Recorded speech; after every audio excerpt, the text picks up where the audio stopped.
A sharp knock echoed from the coffin, shattering the mournful silence of St. Michael's Church. Clara's breath caught sharply in her throat. Her heart pounded violently against her ribcage as she instinctively tightened her grip on 2-year-old Lucy. The child squirmed in her mother's arms, tiny fingers desperately reaching toward the coffin that held her father's body. "Papa! Papa!" Lucy screamed, tears streaming down her flushed cheeks. Papa stuck. Papa scared. Clara felt cold dread pooling in her stomach. Whispers rippled through the gathered villagers, fear etched across every face. The church bells outside tolled solemnly, yet the sound now felt suffocating, oppressive. Clara glanced nervously toward the dark wooden coffin. Could it really be? "Lucy, hush!" Clara whispered, fighting to steady her trembling voice. Papa's resting." But Lucy only cried louder, her small body rigid with panic. "Mama, help Papa! Papa knocking!" Suddenly, the heavy oak doors of the church creaked open, and Henry Samuel's cousin strode inside, his polished shoes clicking sharply against the stone floor. His dark eyes narrowed briefly at the chaos before settling into a carefully composed mask of sympathy. "Clara, you mustn't let Lucy upset herself," Henry said smoothly, placing a firm hand on Clara's shoulder. She shivered under his touch, sensing something insincere, something hidden beneath his comforting facade. "She says Samuel is trapped," Clara managed, watching Henry carefully. "Why would she say that?" Henry's jaw tightened imperceptibly. "Children have vivid imaginations, Clara. Best not to indulge such fantasies." "Papa knocking." Lucy screamed again, the terror in her voice slicing through the air. This time, several villagers visibly recoiled, their eyes wide with fear. Madame Rose, the village elder, stepped forward, her voice low and tremulous. "Sometimes children can see things adults cannot. Perhaps we should listen." "Nonsense!" Henry snapped, his voice sharp, betraying a flicker of fear. "Samuel is dead. It's tragic, yes, but we must accept reality." Thud, thud. This time, the sound from the coffin was unmistakable. Clara's heart nearly stopped. Gasps echoed around the church. Madame Rose murmured a prayer, her hands shaking. "Clara," Margaret whispered urgently, stepping closer. "We need to open it. We must be sure." "No." Henry's shout echoed harshly. His eyes darted nervously around the church, his composure unraveling. "Nobody touches that coffin." Clara stared at Henry, her chest tight with suspicion and mounting fear. Lucy sobbed uncontrollably, still reaching desperately toward her father. "Mama!" "Papa crying," Lucy whispered, her voice raw from screaming. "Papa scared." Clara's resolve hardened. She turned sharply to Matthew, Samuel's closest friend, whose own expression mirrored her dread. "Open it," Clara commanded, her voice shaking yet resolute. "We must open it now." "Clara, don't do this," Henry pleaded, desperation creeping into his voice. His eyes darted frantically from the coffin to Clara, panic evident. Ignoring him, Clara stepped forward with Matthew and James by her side. Together, they grasped the heavy coffin lid. Henry lunged forward in a final, desperate attempt to stop them, but Matthew shoved him roughly aside. With a collective breath, they lifted the lid. Clara's vision blurred momentarily with tears as she peered inside, and then her heart froze. Samuel's eyes fluttered open weakly, his lips parting as he whispered, "Clara, help me!" An audible gasp of horror filled the church as Clara sank to her knees, clutching her husband's cold, trembling hand. Henry stumbled backward, his face ghostly pale, his secret exposed in front of the entire village. "Samuel," Clara sobbed, her voice choked with relief and terror. "You're alive." Samuel squeezed her hand feebly, his breath ragged. Clara knew this nightmare was far from over. But for now, the truth had begun to claw its way into the light. The village of Elderbrook was never the same after the coffin was opened. Word spread like wildfire. Samuel Herrera had been buried alive. By morning, it wasn't just the locals whispering over fences. Regional news vans lined the narrow dirt roads leading to St. Michael's Church. Yet inside Clara's modest home, the world had gone quiet. The only sound was the soft ticking of the old wall clock and the occasional rustle of Lucy's blanket as she napped, curled beside her father. Samuel lay propped against a pile of pillows on the family's worn-down couch. His skin was pale and bruised, lips still cracked, but he was alive. Every few minutes, he reached over to gently brush Lucy's curls off her forehead, as though assuring himself she was real. Clara moved through the kitchen like a ghost, simmering broth, folding clean towels, wiping counters that didn't need wiping. Her mind replayed everything. The knocking, Henry's crazed shouting, Esteban's breathless arrival, the priest's solemn gaze, and most of all, Lucy's trembling voice saying, "Papa is scared." She set the tea down beside Samuel and forced a smile. "How's your throat?"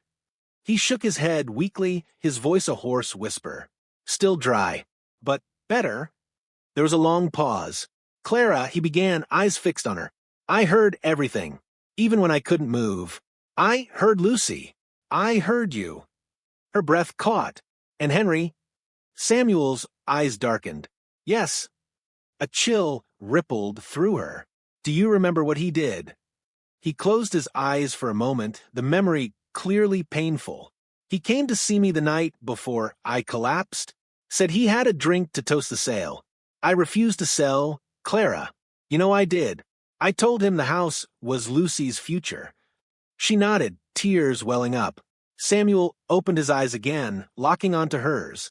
"After I took a sip, everything blurred. I thought I was just tired, but then darkness. I tried to scream, but nothing came. Then I woke up to wood everywhere. No light, no air." Clara sat down beside him, gripping his hand. "You don't need to remember it all right now." But Samuel kept talking. "The worst part wasn't the coffin. It was thinking I'd never see you or Lucy again. That she'd grow up thinking I left her." His voice cracked and Clara's tears spilled over. Then a knock at the door. Samuel stiffened instinctively. Clara squeezed his hand before standing. Through the curtain, she spotted a familiar face, Detective Adrian Fox. She opened the door cautiously. "Detective." He nodded, removing his hat. "Mrs. Herrera. Mr. Herrera. I'd like to ask a few questions if you're ready." Clara hesitated, glancing at Samuel, who gave the slightest nod. Detective Fox stepped inside, his voice calm but firm. "First, I want to say we're building a strong case. Henry's confession, the forged documents, the fake death certificate, we've got plenty. But there's more I need to understand. Things that don't add up." Clara frowned. "Like what?" Fox pulled out a folder.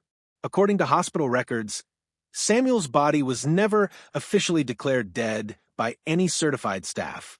The paperwork was processed by a private physician, names not in the registry. And that doctor? Gone. Vanished. Clara's stomach dropped. "But here's the strangest part," Fox continued. "When we searched Henry's home this morning, we found correspondence. Emails. Someone else was involved, someone Henry kept referring to as the broker." Samuel sat up slightly. "The broker?" Fox nodded. "It looks like Henry was planning to sell your property to someone through back channels. Fast. No legal records. No visibility." Clara's voice was sharp. "Why would anyone want our house so badly?" Fox looked from Samuel to Clara and back again.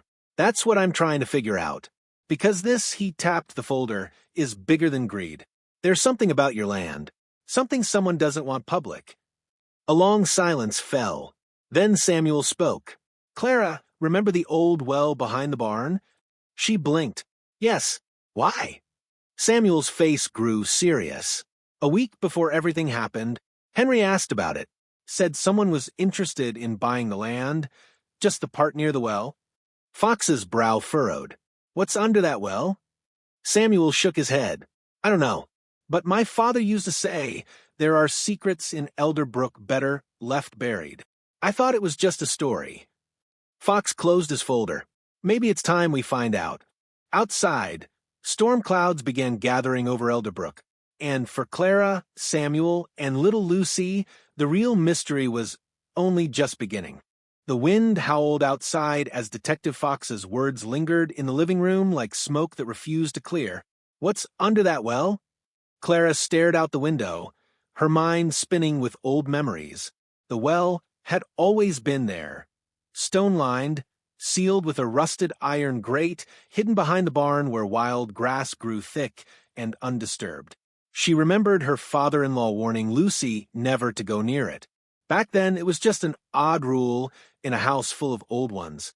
But now, "Detective," she said slowly, "that well hasn't been opened in decades." Fox gave her a look that was part curiosity, part concern. "Then it's time we change that." Samuel stirred. His voice was raspy but firm. "I'm coming with you." Clara turned quickly. "You're not well enough." But Samuel was already trying to sit up, his body stiff with the toll of survival. "I need to know, Clara, if what happened to me, if all of this is connected to that land, to that well, I won't just lie here." Fox nodded slowly. "We'll go together. But carefully. No crowds. Just us." An hour later, under a gray, rumbling sky, the three of them stood behind the barn, facing the forgotten stone well. Clara wrapped her coat tighter around Lucy, who clung to her side, silent for once. The well looked exactly as it always had, innocent, harmless. But now Clara couldn't help but feel as though it were watching them. Detective Fox knelt beside it, brushing away the overgrown weeds. "Help me with this." Samuel, weak but determined, moved beside him. Together, they pried up the old iron grate. It groaned in protest, but gave way with a loud metallic creak. A damp, musty smell wafted up, thick and ancient. Fox pulled out a flashlight and shone it down into the darkness. The beam revealed a narrow ladder built into the stone, descending into the black. "It's deeper than I expected," he muttered. Clara felt Lucy press closer.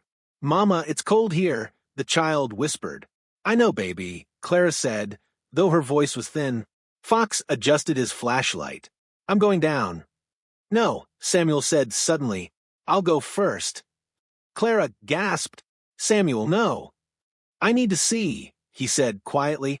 "For Lucy. For us." Fox hesitated, then handed him the flashlight. "Be careful." Samuel disappeared into the darkness, one step at a time. Each footfall echoed hollowly off the stones. Clara held her breath, listening to the soft clinks of metal and leather as he descended. "Then I'm at the bottom." Fox followed, leaving Clara and Lucy at the edge, peering anxiously down. Minutes passed. Then came Samuel's voice, distant but sharp. "Fox, there's something here." "What is it?" "A box. Wood. Carved. And there's writing on the walls." More silence. Then Fox called up, "Clara, you need to see this." With Lucy secured in a nearby chair, Clara descended, each step tightening her chest. The air grew colder, heavier, as if the well itself was holding its breath. When she reached the bottom, her flashlight caught Samuel's face, pale, dirt-smudged, but alert. He was kneeling beside a wooden chest sealed with iron bands. Fox pointed to the wall. "Look. Symbols. Dozens of them. Strange etchings carved into the stone. Some looked ancient, others more recent. But one thing stood out, a symbol Clara had seen before. A crescent moon crossed with an arrow etched into the wall above the chest. "I've seen that," Clara whispered. "In Henry's study. On a leather folder." Fox turned sharply. "Are you sure?" Clara nodded. "I thought it was a family emblem." Fox crouched next to the box. "Help me open this." They pried open the heavy lid, hinges squealing in the silence. Inside were layers of old yellowed papers, maps, documents, and letters. Samuel reached in and pulled out one. He read silently, his brow furrowing with every line. When he looked up, his face was ashen. "What is it?"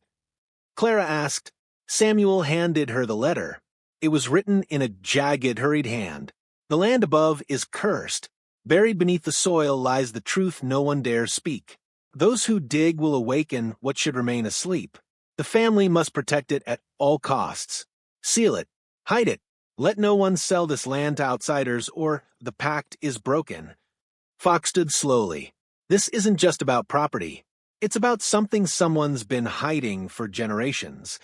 Samuel's hand trembled as he reached into the box again, and this time he pulled out a small, velvet pouch. He opened it. Inside was a ring, gold, old, etched with the same crescent narrow symbol. Clara's voice shook. "That's not yours." Samuel nodded. "No, but I've seen Henry wear it." Fox's expression hardened. "We need to know who else knows about this." Because Henry wasn't acting alone. Then, from above, a rustle. Footsteps. Clara's eyes widened. Someone was up there. Fox raised a finger for silence, motioning them to back away, but it was too late. The grate slammed shut, and the darkness swallowed them whole. Clang!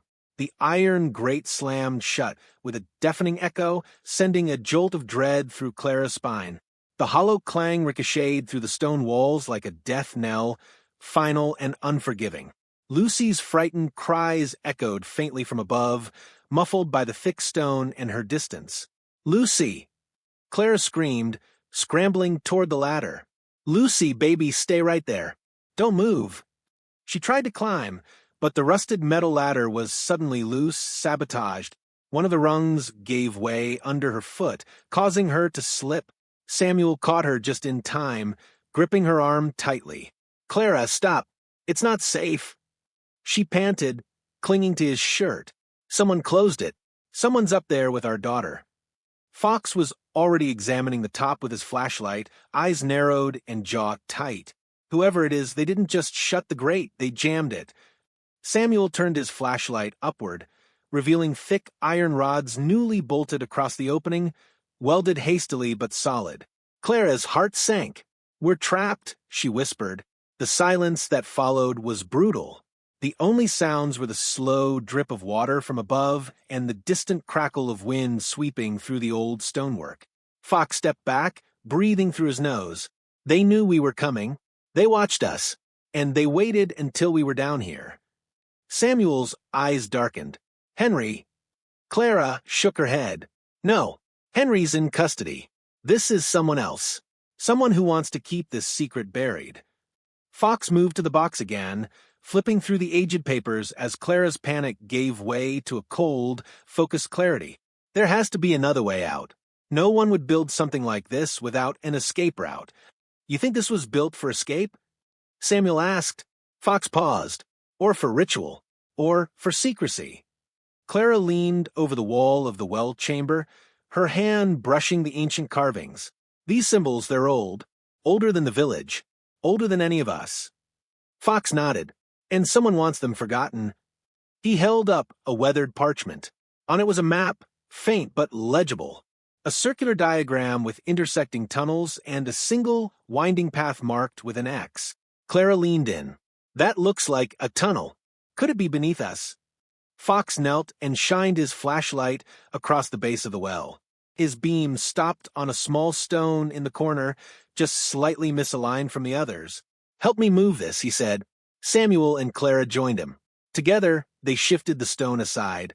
Dust poured out, revealing a narrow tunnel cloaked in darkness. The air wafting from it was cooler, damper. But it wasn't stale. "There's airflow," Fox noted, "which means it leads somewhere." Samuel turned to Clara. "It's the only way." She hesitated for only a second before nodding. "Let's go." The three of them crawled into the narrow tunnel, one after the other.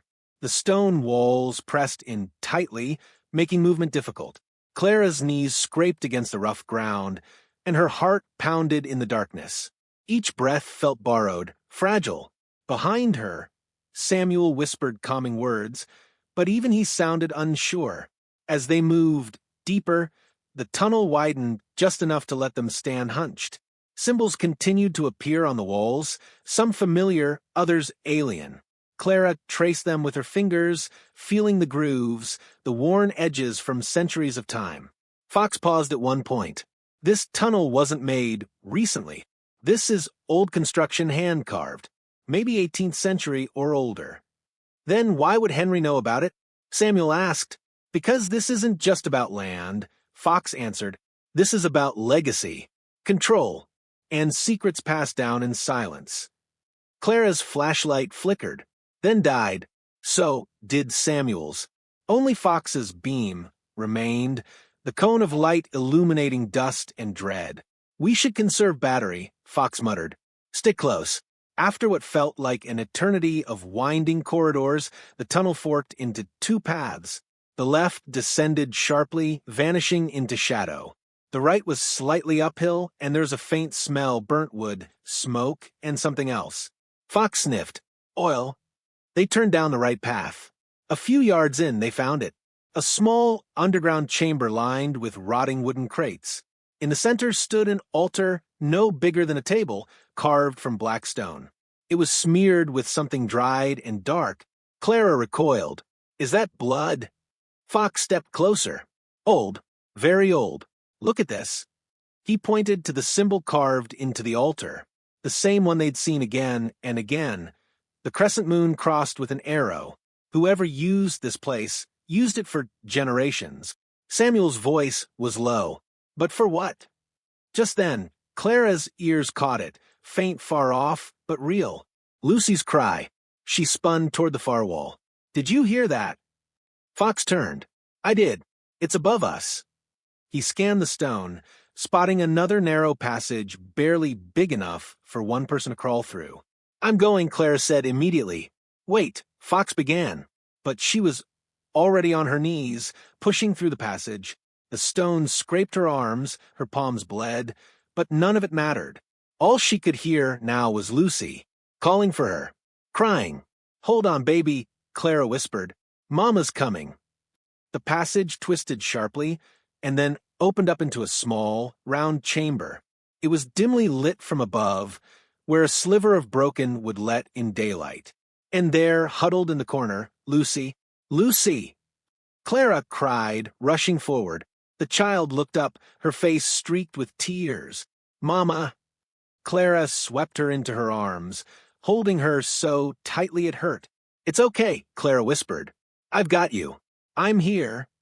Behind her, Fox and Samuel arrived, breathless but relieved. Samuel dropped to his knees beside them, pulling both into a trembling embrace. How did she get here? Clara asked, still cradling Lucy. Fox looked around. Then he saw it, a second ladder, leading up into what appeared to be a wooden shed, its boards splintered and blackened with age. This connects to the old field barn, Fox said. Someone used it to trap her. They knew the tunnels. They knew this place. Then they're still out there, Samuel muttered. Clara held Lucy tighter. Above them, the shed door creaked. Footsteps. Someone was standing just outside the exit, watching, waiting. The wooden planks above them creaked again. Clara's breath caught in her throat as she instinctively pulled Lucy closer. The girl whimpered softly, burying her face into her mother's shoulder. Samuel stood, slowly and silently, placing himself between Clara and the ladder that led up into the shed. His eyes were locked on the gap of dim light above, every muscle in his body tense. Detective Fox reached into his coat, pulling out a compact pistol. Whoever's up there isn't just watching anymore, he murmured. They're checking to see if we're still down here. Samuel whispered, Do you think they know we found Lucy? I bet they do, Fox said, his jaw tightening. And now, they're deciding what to do about it. Another step. This one heavier. Closer to the trapdoor. The group fell silent. Even Lucy didn't make a sound, as though she could feel the weight of danger pressing down through the boards. Every second stretched out longer than the last. Then the sudden thump. The shadow at the top of the ladder shifted and retreated. They're leaving, Clara whispered. No. Fox said grimly, they're retreating. That's not the same thing. He motioned toward the ladder. We move. Now. Samuel helped Clara secure Lucy against her chest with a scarf, then climbed up first, his hand hovering near a rusted hammer he'd picked up from the corner. Clara followed, her heart thudding with every creak of the old wood beneath their feet. Fox came last, pistol drawn. Samuel eased the trapdoor open with slow precision. The shed above was silent. Dust floated in narrow rays of sunlight piercing through cracks in the wooden slats. The place was ancient, forgotten, filled with broken farming tools, shelves warped with age and cobwebs so thick they shimmered like fabric. No one, But the back door of the shed was ajar, and hanging on one of the old nails in the wall was a lantern. Still warm. They were just here, Fox muttered. They left when they heard us moving. He stepped outside first, scanning the overgrown field behind the Herrera barn. Nothing stirred but the wind sweeping through the tall grass. Still, Fox's instincts were screaming. Clara, take Lucy inside, he said. Lock the doors. Don't answer for anyone unless it's me or Samuel. Clara hesitated. What are you going to do? Find out who just tried to trap you underground, he said. I'm coming with you, Samuel said. Fox glanced at him. You just came back from the brink of death. Samuel's eyes didn't waver. Exactly. Fox nodded. All right, but stay close. The two men split off from Clara and Lucy, who hurried back toward the main house.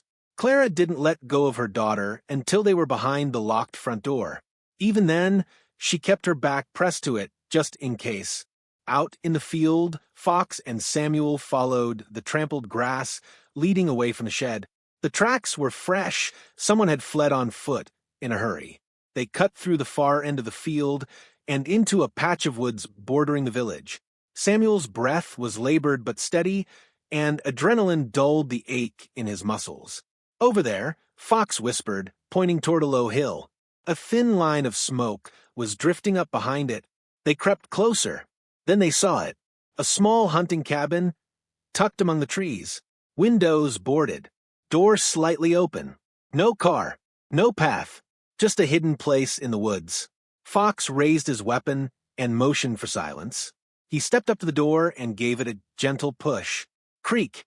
Inside, the cabin smelled of oil, earth, and something acrid, like burned paper.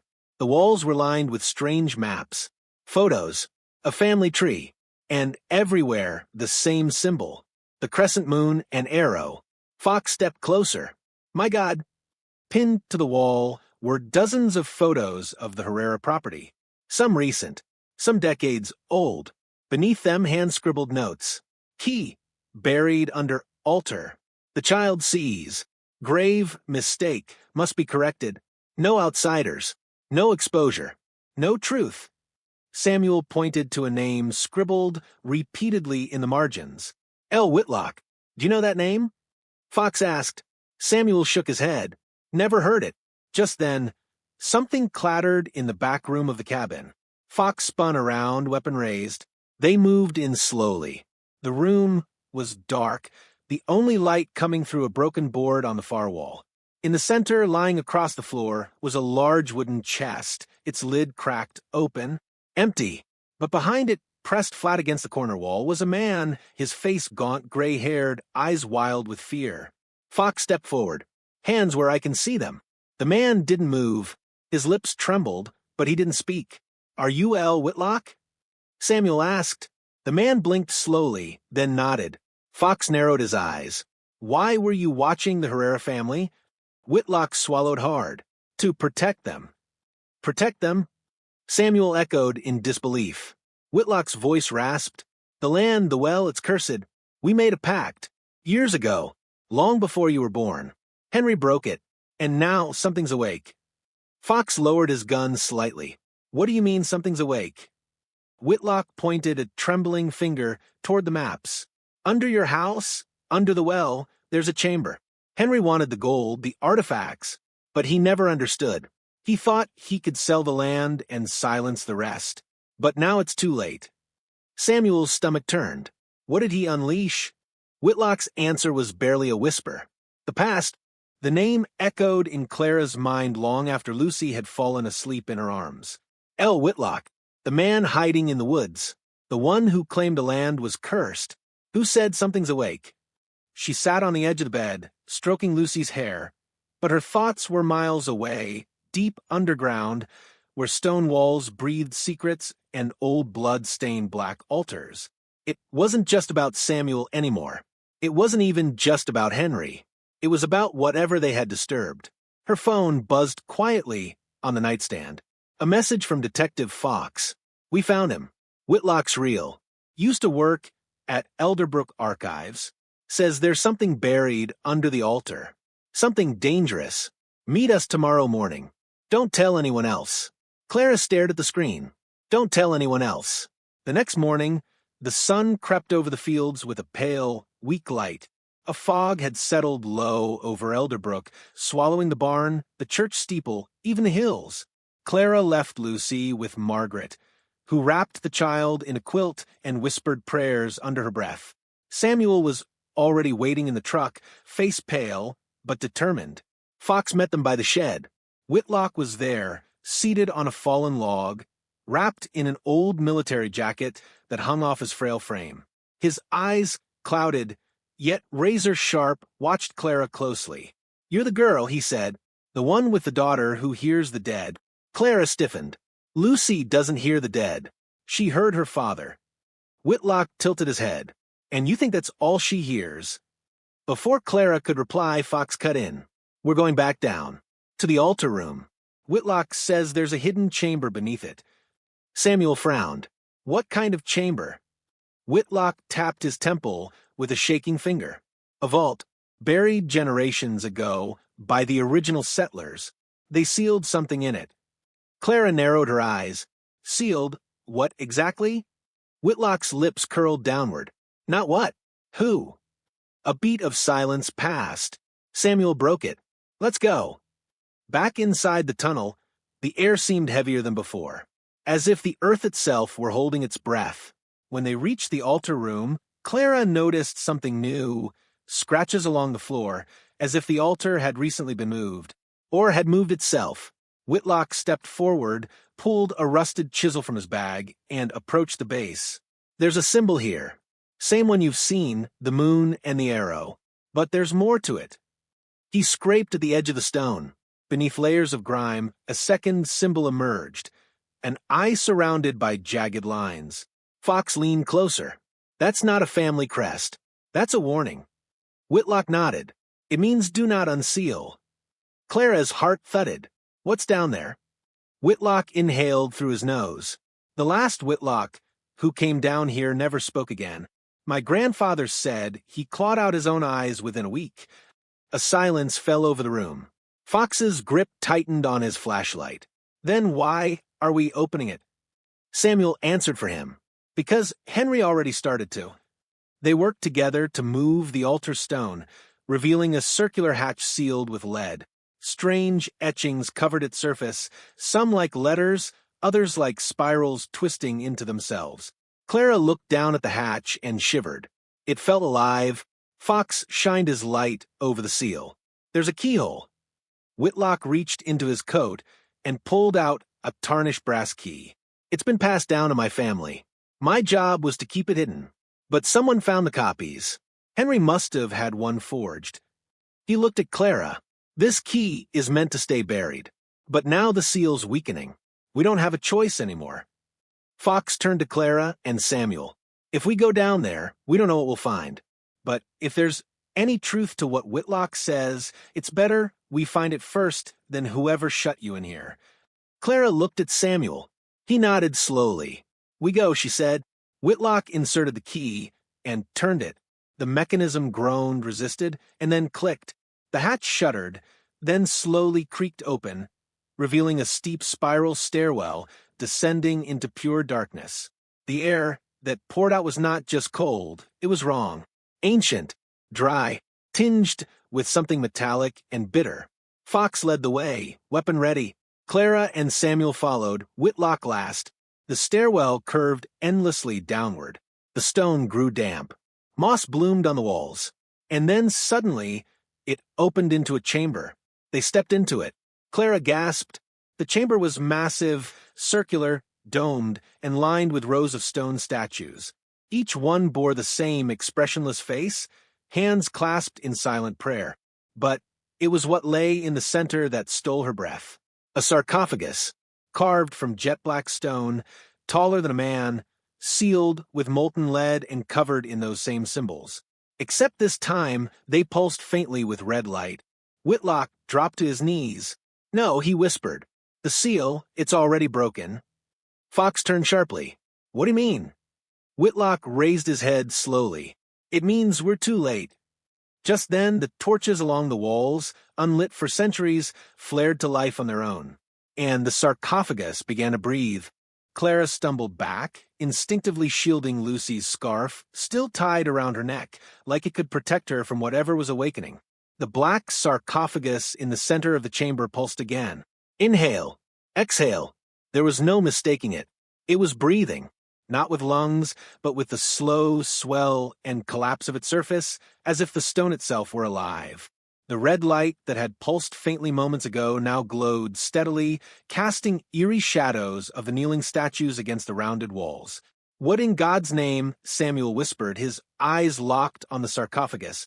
Fox raised his pistol, though it felt absurd. "I've seen a lot of strange things in my line of work, but this is something else." Whitlock, still kneeling, looked up with wide, tear-filled eyes. The stories were true. Clara turned sharply. "What stories?" "The thing inside," Whitlock rasped. "They said it wasn't human. Not anymore. Sealed away by the founders because they couldn't kill it. It promised power, wisdom, eternal life. But it lied. It consumed." Fox looked around. "Then why build all this? The statues, the altars, the well?" "Containment," Whitlock whispered. "A prison built in layers. The well above is a watchtower. The altar a seal, and this chamber a tomb." Clara swallowed hard, but now it's waking up. From deep inside the sarcophagus came a low, wet sound, like something stirring in thick liquid. The surface twitched. The red light grew brighter. The air thickened with heat and the scent of rot. Then a crack, a jagged fracture split across the top of the sarcophagus. Fox stepped back. "That's our cue. We're leaving. Now." Samuel didn't move. His voice was hollow. "What if it follows?" Fox turned him. "Then we collapse the tunnel behind us." Whitlock shook his head violently. "That won't stop it. The founders tried fire, salt, stone. Nothing worked. Only the seal held it back." Another crack split the lid. Red mist seeped from inside. The statues surrounding the chamber began to tremble, stone trembling. One by one, their clasped hands fell open. Fingers cracked. Heads turned. "Move." Fox barked, grabbing Clara's arm. They ran, back toward the spiral stairwell, torches now igniting on their own as they passed. Behind them, Clara could hear the groaning of ancient stone and the unmistakable sound of something crawling out. They reached the stairwell just as the sarcophagus gave a final, thunderous shatter. A scream erupted from within, not human, not animal, but something primal. It shook the walls, sent cracks rippling through the dome above. Whitlock stumbled, clutching his head, screaming in agony. "It's in my mind," he cried. "It's looking for a way out." Samuel hoisted him up. "Keep moving." The spiral stairwell shook violently. Debris rained down. Clara shielded her head as chunks of stone crashed beside her. They reached the upper chamber where the altar had once sat. Now the hatch lay open behind them, and the red light was beginning to seep up the stairwell like rising floodwater. Clara spun. "How do we stop it?" Fox looked around frantically. "If this chamber was meant to contain it, we need to reseal it." "But the key," Clara gasped. "Whitlock used it to open the hatch. Can it lock it again?" Whitlock, groaning on the floor, pulled the brass key from his coat and held it out weakly. Fox snatched it and turned to Samuel. "We hold the hatch. You two get Clara and Lucy to safety." Samuel nodded grimly. "Do it." Fox and Samuel pushed the hatch lid closed. It resisted. Something beneath was pushing back. "Help me!" Fox yelled. Clara ran to them, adding her weight. The hatch groaned, the pressure immense, but slowly, agonizingly, it began to shut. As it neared the final inches, a red tendril shot up, writhing like smoke made solid. It lashed out, slicing across Samuel's cheek. He cried out, but didn't let go. "Turn the key!" Clara screamed. Fox shoved the key into the slot and twisted. The seal clamped shut with a booming finality. The red tendril actually screeched, then withdrew into the crack just as the lid slammed closed. Silence. Then, nothing. The red light vanished. The stone cooled beneath their hands. They collapsed onto the floor, gasping, bleeding, shaking. Samuel wiped the blood from his cheek. and looked at Fox. "Is it over?" Fox looked at the hatch. "I think we bought time. Maybe days. Maybe hours." Whitlock sat slumped against the wall, whispering prayers to no one. Clara reached for Samuel's hand, tears in her eyes. "We have to destroy it. For good." Fox stood slowly. "Not just seal it. Bury it. Bury the truth." Samuel shook his head. "That won't stop whoever's behind this. Henry was just one piece. Someone forged that key. Someone knew what lay beneath. And they still want it." Fox narrowed his eyes. "Then we find them. And we stop them." As the sun began to set above Elderbrook, casting a long shadow over the fields and barns, Clara stared down at the hatch, now quiet, still, and cold. But she knew the truth. It was breathing once. And nothing that breathes wants to stay buried forever. 3 days passed. On the surface, Elderbrook had returned to quiet. The fog had lifted, the birds sang again, and St. Michael's Church resumed its usual rhythm of bells and baptisms. But Clara felt it the moment she woke each morning. Something had changed. Something subtle. A stillness in the wind. A silence between footsteps. The way shadows seemed to stretch farther than they used to, even in the daylight. Lucy had stopped sleeping through the night. Every evening around midnight, she'd sit upright in bed, eyes open but unseeing, and whisper, "He's still down there." Clara would gently rock her back to sleep, trying to tell herself it was just trauma, just memory. But the words, they were always the same. "He's waiting." On the 4th night, the whispers changed. Lucy murmured, "He found someone new." Down at the village clinic, Samuel sat with Detective Fox, both hunched over a battered laptop. A makeshift workstation had been set up while Fox waited for backup from the Capitol. The evidence from the tunnel, photos of the chamber, the broken sarcophagus, the symbols had all been secured, and yet nothing could explain what they saw. Fox tapped at the keyboard, eyes narrowed. "I pulled up the Elderbrook birth records. Guess whose name shows up back in 1972, listed as an infant guardian under the Whitlock family line?" Samuel leaned in. "Who?" "Henry Jimenez." Samuel blinked. "Henry? But he's not a Whitlock." Fox shook his head. "He was adopted.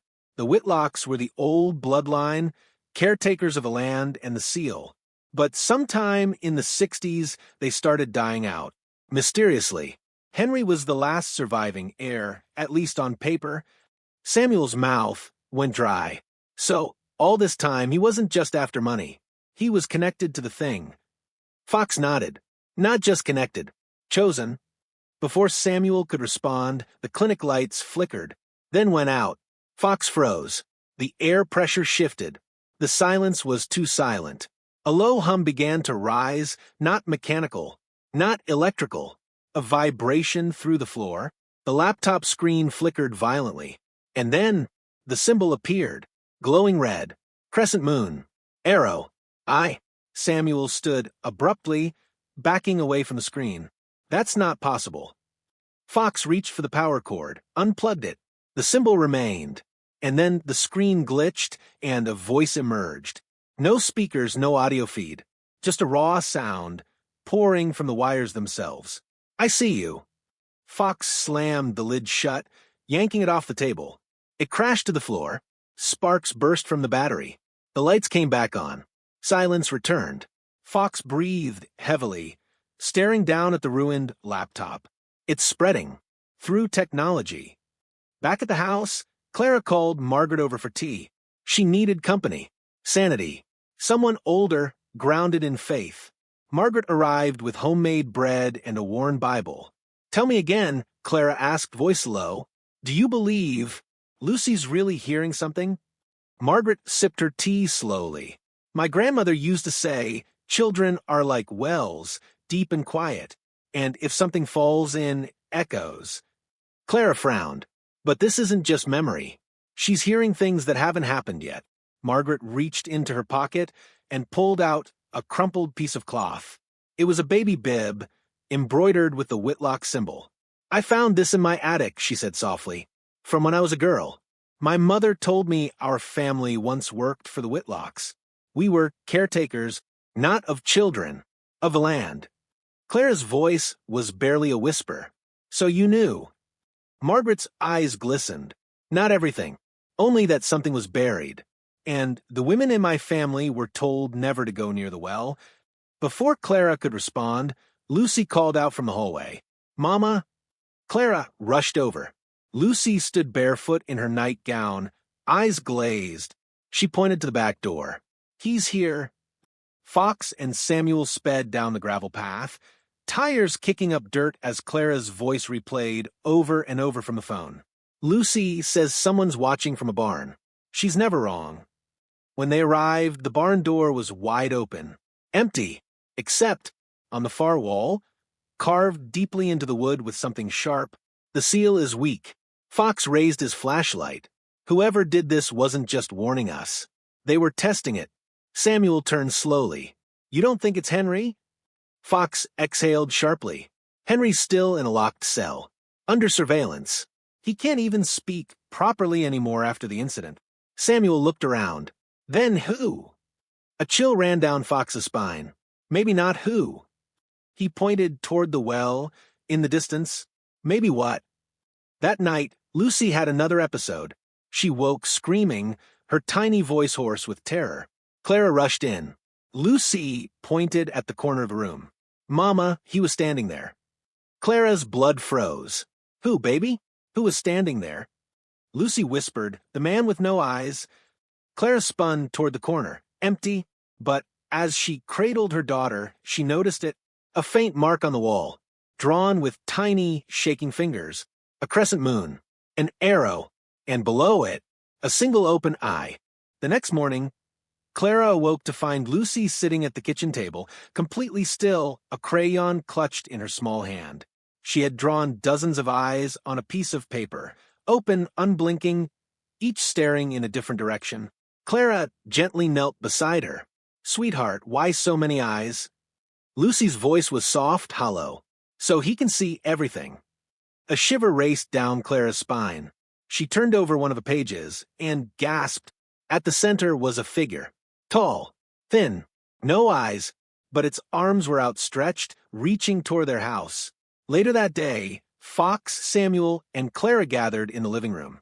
The drawings were spread across the table like pieces of a puzzle too terrifying to solve. Fox leaned forward, his brows knit. "I ran a check on every instance of missing persons or strange sightings in Elderbrook for the past 50 years. He pointed to a photo clipped to a file. "This man went missing in 1994. Worked for the local council. Went down to inspect a collapsed water pipe near the eastern field. Never came back." He pulled another. "This woman, school teacher, vanished in 1979. Her class said she walked into the woods alone and never returned." Clara stared. "What's the connection?" "They all lived near the well. All within the perimeter of the original Whitlock land." Samuel spoke, his voice low. "You think it's choosing people? Taking them?" Fox nodded grimly. "I think the seal didn't just keep something in. It marked people. Descendants. Witnesses. Maybe even protectors. And now that it's weakening, the ones it chose are starting to hear it again." Clara whispered, "Then what about Lucy? She was never near the well." Fox looked at her. "But you were." Silence. Clara froze. Suddenly, pieces began to connect in her mind. Her own childhood nightmares of scratching under the floorboards, the dreams of drowning in red mist, the overwhelming dread she had felt every time she walked past the barn as a girl. She had grown up here, left for years, but came back after Samuel inherited the house. "What if it's not Lucy?" she said slowly. "What if it's me?" That night, Clara couldn't sleep. The windows rattled in their frames even though the wind outside was still. Samuel had gone to meet Fox at the village records hall, trying to find more documents about the Whitlock Pact. Lucy had finally fallen asleep, her breathing slow and rhythmic. Clara wandered into the hallway and stared at the faint mark on the wall, the one Lucy had drawn the night before. The crescent moon, the arrow, the open eye. She reached out and touched it, and that's when she felt it. Breathing. Not hers. Behind her. She spun around. Nothing. The hallway was empty, but the air was warmer. Closer. She backed into the wall, heart thudding. And then a whisper. Not a sound in her ears, but a thought sliding across her mind like a wet blade. You were always meant to open the door. She gasped. No, Clara whispered aloud. No, you were sealed. We sealed you. Another thought slithered in. You didn't seal me. You invited me. In the records hall, Fox slammed down a dusty book, sending a cloud of yellow dust into the air. Look at this, he said, showing Samuel a brittle page. It was a registry of land custodians dating back to the 1800s. The Whitlock name dominated the top, but halfway down, a handwritten entry had been added.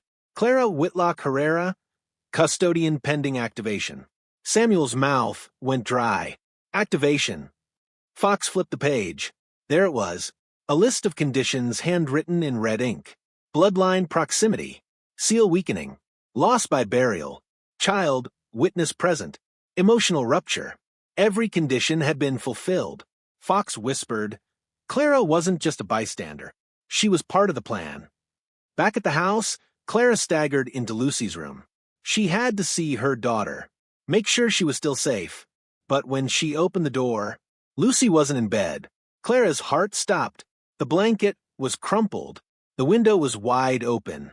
And on the floor was a single drawing, a staircase, descending into the earth. At the bottom, a door. Open. Clara ran outside, screaming Lucy's name. The night air was thick. The moon was veiled in clouds. From a distance, the barn door creaked open. She sprinted. Inside, silence. Dust. Hay. Tools. And then, beneath the trapdoor to the well tunnel, a single candle flickering, Clara dropped to her knees, opened it, and screamed. Lucy was standing halfway down the tunnel steps, barefoot in her pajamas, eyes glassy. Lucy! Clara cried, reaching for her. But Lucy didn't turn around. She whispered, He says I'm like you, Mama. He says I'm ready. The red light returned, and from the dark tunnel below, something began to rise. Lucy! Clara screamed again, her voice bouncing off the stone walls like a desperate echo. But the child didn't flinch. She stood calmly on the narrow stairwell, her small figure outlined by the faint red glow rising from the depths. The same glow Clara had prayed she'd never see again. Clara scrambled down the steps, her breath ragged. Sweetheart, come here. Mama's here. Lucy slowly turned. Her eyes, once soft and innocent, were wide and glassy, reflecting the light like polished mirrors. Mama, she whispered, he says I'm part of the promise. Clara's stomach turned. No, there was no promise. That pact ended generations ago, but deep down, she already knew that wasn't true. A low hum began beneath their feet. The seal, the one they had closed, was glowing again. The breathing had returned. Behind her, the trapdoor above slammed shut. Clara jolted. Footsteps descended rapidly. A flashlight beam bounced down the stairwell. Clara! It was Fox, followed closely by Samuel. Clara gripped Lucy tightly and turned. She was standing here. She said it called to her. Fox glanced at the glow, his jaw tightening. It's awake again. We didn't seal it, we paused it. Samuel reached for Lucy, but the girl backed away slightly, her expression unreadable. I saw the door, she said softly. The same one Mama saw when she was a little girl. Clara froze. How do you know that? Lucy blinked slowly. Because he showed me. In my dreams. He's always been here, waiting. He says the blood remembers. Fox shined the flashlight down the tunnel, where the hatch to the altar chamber lay slightly ajar. Whatever was sealed down there, it's found a new voice. Whitlock's words rang in Clara's ears. The pact can only be renewed through blood and consent, and if the old blood returns to the land. Clara's hands trembled. She had returned, and brought her daughter with her. Back inside the altar chamber, the torches had lit themselves again, flickering eerily along the curved stone walls. The broken sarcophagus remained in the center, but now it was empty. Clara hesitated at the threshold, holding Lucy close. The room still pulsed with residual warmth, the kind that came from a living presence. Fox swept the beam across the floor. Tracks bare feet. Small. Samuel followed them. They're Lucy's. But they led somewhere unexpected, not back to the hatch, not to the sarcophagus, but to the far wall, where a door had never existed before. Carved into the stone now was a narrow archway, framed by symbols, the same ones as before, but inverted. Where once they warned, now they welcomed. Fox hissed, "This wasn't here last time." Clara stepped closer. The doorway pulsed faintly like a heartbeat in the wall. From inside, a voice whispered, one only she could hear, "Clara, it is time." They entered together, Clara, Lucy, Fox, and Samuel, into a chamber colder and darker than the last. The walls were slick with moisture, etched with unfamiliar runes. But at the center stood an obelisk, tall, black, and humming with a low, vibrating sound. Around it, 12 statues formed a circle, cloaked figures, faceless, hands extended in silent offering. Fox approached the obelisk, hand hovering near his weapon.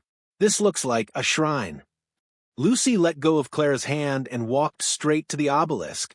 "Lucy, no." Clara cried, rushing forward, but the child laid her palm on its surface calmly, fearlessly, and the chamber exploded in light. Clara's vision blurred. When it cleared, she was no longer in the chamber. She stood in a field, familiar, golden glowing. A warm wind blew, and before her stood the original Whitlocks, dozens of them, their faces solemn. At the center, an older woman stepped forward. Her face looked exactly like Clara's. "You returned," the woman said. Clara swallowed. "What is this?" "A memory," the woman replied, "but also a warning." Behind the Whitlocks stood the creature, shadowy, formless, but with eyes that burned red like coals in a dying fire. "He was never a god," the woman said, "only a hunger. We fed it once to protect the land, then we sealed it. But the pact was meant to be broken," Clara interrupted. "You pass this curse to your children." "No," the woman said gently. "We pass the choice." Clara turned to her. "Then why Lucy?" The woman stepped closer. "Because she listens, and because you brought her back." Suddenly, the field trembled. The creature stirred. The illusion began to collapse. "Remember," the woman said as her image faded, "he cannot take what is freely denied. But if you accept, he becomes you." Clara gasped, waking from the vision. She was on the floor of the shrine. Fox and Samuel were beside her, dazed but alive. Lucy stood before the obelisk, hand still resting on it, but now glowing faintly. "Lucy!" Clara whispered. Her daughter turned. Her eyes had returned to normal. "I said no," she said quietly. Clara blinked. "What?" "I told him no." The obelisk cracked. Light burst from within, and then silence. The chamber dimmed. The statues crumbled. The heartbeat faded. The door behind them sealed shut. Fox stepped forward. "What just happened?" Clara knelt beside Lucy, tears filling her eyes. "She ended it." Samuel whispered, stunned. "She broke the pact." Clara nodded. "She chose." Back at the surface, weeks later, Elder Brook slowly healed. The well was filled. The tunnel collapsed. The barn burned down, accidentally or not, no one questioned it. Henry remained in custody, but spoke no more of a seal. His eyes had dimmed. His voice silenced. Whitlock disappeared one morning. His cabin stood abandoned, empty but for the word free carved into the door. And Lucy? She laughed again. Drew pictures of clouds and flowers. No more eyes. No more symbols. One afternoon, Clara watched her daughter play in the yard. Samuel brought out lemonade. Clara whispered, "Do you think it's really over?" Samuel wrapped an arm around her. She said no, and that was the end of it. They watched Lucy run through the tall grass. But Clara still wondered, was it truly the end? Or had the creature simply moved on, waiting for the next one to say yes? A full year had passed. Elder Brook was quiet again. Too quiet. The well behind the Herrera house had been covered with concrete and stone, officially decommissioned. A wildflower garden now bloomed in its place, bright, cheerful, and almost convincing in its innocence. Almost, but silence had weight here. Clara felt it pressing against the windows at night. She heard it in the stillness between wind gusts, in the way the birds stopped singing whenever Lucy passed beneath certain trees. Life moved forward on the surface, but beneath it, something watched, something waited. Samuel now walked with a slight limp, a permanent reminder of that night in the chamber. He never complained. He'd taken up woodworking, said it helped clear his head. Clara knew the truth. It gave him something to fix when he couldn't fix what they'd seen. Fox had returned to the city, but he called often, sent articles, old folklore clippings, notes about similar pacts in other towns, other countries, places where doors had been opened and closed by people who later vanished without a trace. "You're not alone," he told Clara once. "There are others who said no, but they never forget, and the thing beneath never forgives." Clara kept that sentence in a small notebook beside her bed. As for Lucy, she thrived. Her eyes sparkled again. Her laugh, once stifled by night terrors, now rang through the fields like sunlight made sound. She had started first grade, made friends, and stopped drawing eyes. But every so often, Clara would catch her staring at the garden behind the house. Not with fear, but with recognition. One overcast afternoon, Clara wandered into the attic, a spring cleaning project she'd long delayed. Dust coated everything in soft gray. The air smelled of age and paper. She found an old trunk, one she didn't remember ever seeing. It bore no lock, only a faint crescent moon scratched into its lid. Her heart dropped. Carefully she opened it. Inside were letters, dozens of them, all addressed to women with her family name. Letters passed from mother to daughter, generations of Whitlocks. She sat down and began to read. If you're reading this, then the pact is stirring again. We were never told the truth, only what we had to believe to survive. He comes not to force, but to offer. That is the trap. If your child begins to dream, do not panic. Guide them. Stay close. The pact lives in blood, but the choice lives in love. Clara's hands trembled. They had all known, all carried the weight. Each generation had passed on not only blood, but warning. She read one last letter, dated 1889. I said yes, for power, for knowledge, and I became hollow. I write this as a shell in hopes my daughter will be stronger than I was. End it, bury it, and never forget, it wears the face you love most. Clara closed the lid slowly. She understood now. It didn't matter how deep you buried it, the silence remembers. That night, the dream returned. She was standing in the altar chamber again, but it was empty now, cold, abandoned, except for the sarcophagus. It had reformed, unbroken, sealed tight, but a voice rose from within. You said no. Clara stepped back, but she will grow, and when she questions, I will answer. Clara screamed, stay away from her. You can't stop questions. You can only delay answers. The lid creaked slightly. She jolted awake, covered in sweat, her chest heaving. She rushed to Lucy's room. The child was asleep, peaceful, still, but clenched in her tiny fist was a single dried red petal from the flower bed that bloomed above the well. A week later, a letter arrived in their mailbox. No return address. Inside was a single photo, a field in Ireland, a small stone well, sealed shut, carved into its surface, a crescent moon and arrow. Fox had written on the back, it's global. This isn't a story, it's a cycle. We don't end it. We choose to resist it, again and again, until enough of us say no. Clara folded the photo and tucked it into her journal. She stepped outside and found Lucy sitting on the porch, playing with a small wooden toy Samuel had made. Clara sat beside her. Hey, sweetheart, what are you thinking about? Lucy looked up blinking, just wondering. About what?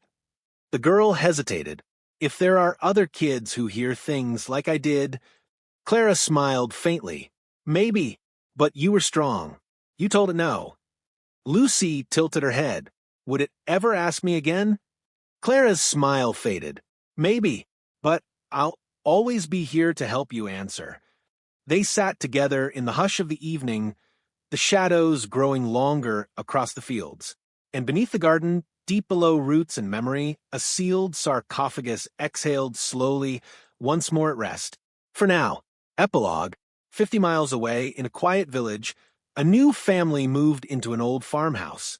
Their son, barely 6 years old, wandered into the woods behind their property. He returned that night covered in dirt, and when his mother asked where he'd been, he said, "I heard a voice underground." She laughed, but that night he began to draw eyes.